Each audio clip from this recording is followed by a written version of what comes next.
கர்த்தர் எனக்கு சொல்ல வேண்டிய காரியங்களை நான் சொல்லாமல் விட்டானா கர்த்தர் என்கிட்ட மறுபடியும் சொல்ல மாட்டார். அதனால் சொல்ல வேண்டியது நான் கண்டிப்பாக சொல்லுவேன். நீங்கள் பாஸ்டர் வராதவங்களை குற்றமாக சொல்கிறாரு, நீங்கள் எங்கே போய் சொல்லலாம், எங்கே சொன்னாலும் அது திரும்ப என் காதுக்கு வந்துடும். சரிங்களா? அப்போது என்ன அப்படின்னா நம்ம கர்த்தர் சொல்ல வேண்டியதை நாம் சொல்ல வேண்டும். அதனால் நம்ம பலத்தில் ஓடுனா சோத்திரம் நமக்கு ஆசீர்வாதம் கிடைக்காது.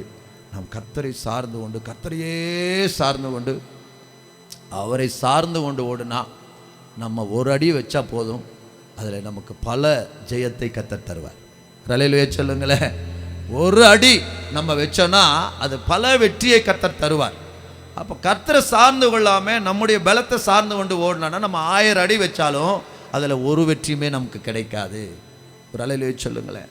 அதனால் தேவன் நிச்சயமாய் நம்மை ஆசீர்வதிப்பார், நம்மை நடத்துவார். அதனால நாம் இன்றைக்கு ஆடுகள் போல் வலை விலகி அலைந்தோம், நாம் அக்கிரமம் அனைத்தையும் சுமந்து தீர்த்தார், திருப்பப்பட்டோம் நல் மேய்ப்பரிடம். அல்லேலூயா.